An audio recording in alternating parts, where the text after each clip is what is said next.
ومن الناس من يقول آمنا بالله وباليوم الآخر وما هم بمؤمنین۔ یہاں پر من تبعیضیہ ہے، من لفظوں کے اندر مفرد ہے اور مانن جمع ہے۔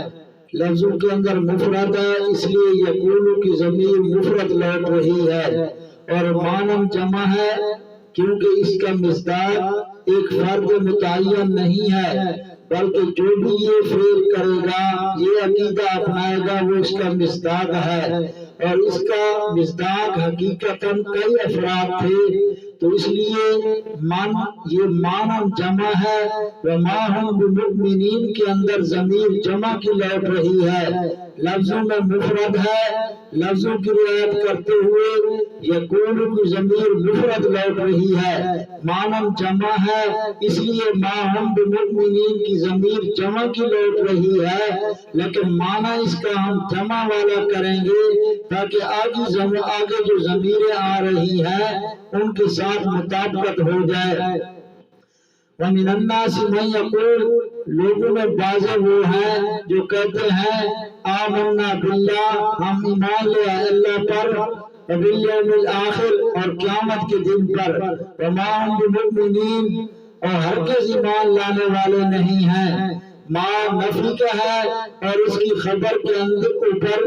بات زیادہ داخل ہو گئی ہے تو مزید تاکید پیدا ہو گئی۔ وہ ہرگز ایمان لانے والے نہیں ہیں یا وہ بالکل ایمان لانے والے نہیں ہیں۔ اگر یہ معنی کر دیا جائے کہ وہ بالکل ایمان لانے والے نہیں ہیں تو بھی ٹھیک ہے، کیونکہ بالکل کا لفظ اردو کے اندر یہ تاکید کے لیے آتا ہے، اور یہ منافقین اس گروہ جو ان کا ذکر ہو رہا ہے یہ منافقین کا گروہ ہے۔ پہلے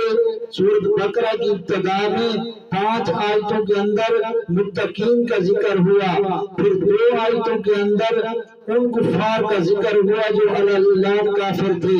اور من الناس من یقول سے منافقین کا ذکر 13 آیتوں میں ہو رہا ہے۔ منافق کسے کہتے ہیں؟ ابطال الکفر اظہار الایمان، جو کفر کو چھپائے ایمان کو ظاہر کرے، اور اس کی بنیاد منافقت کی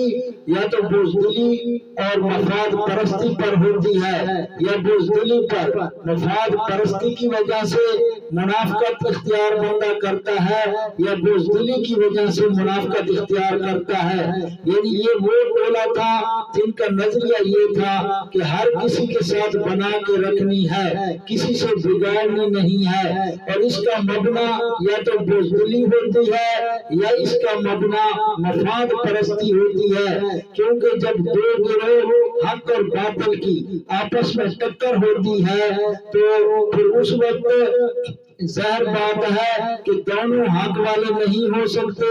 اور دونوں باطل پر بھی نہیں ہو سکتے، تو کھل کر بندہ جب ایک کے ساتھ ہوتا ہے تو دوسرے کے ساتھ عداوت اختیار کرنی پڑتی ہے، تو اس کے لیے پھر جرأت چاہیے، ہمت چاہیے۔ بزدل آدمی کبھی بھی کھل کر کسی ایک کے ساتھ ہونے کا اعلان نہیں کرتا، یا اس کے لیے مفاد پرستی کو چھوڑنا پڑتا ہے۔ تو اس لیے منافقین کا گروہ ایسا تھا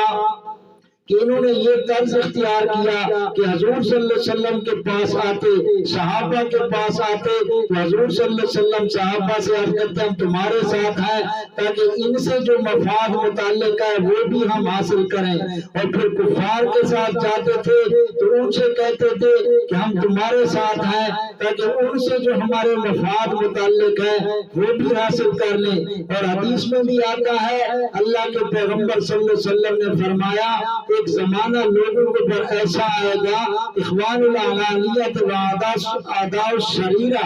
یعنی لوگ ظاہری طور پر تو ایک دوسرے کے بھائی بنیں گے، دوستی ظاہر کریں گے، لیکن اعداء الشریرہ در پردہ وہ دشمن ہوں گے، در پردہ وہ مخالف ہوں گے۔ صحابہ نے عرض کیا یا رسول اللہ صلی اللہ علیہ وسلم لوگ ایسا کیوں کریں گے کہ ظاہر تو دوستی کریں گے اندر دشمنی چھپی ہوئی ہوگی؟ اللہ کے پیغمبر صلی اللہ علیہ وسلم نے فرمایا ذالکا بربت بعضہم،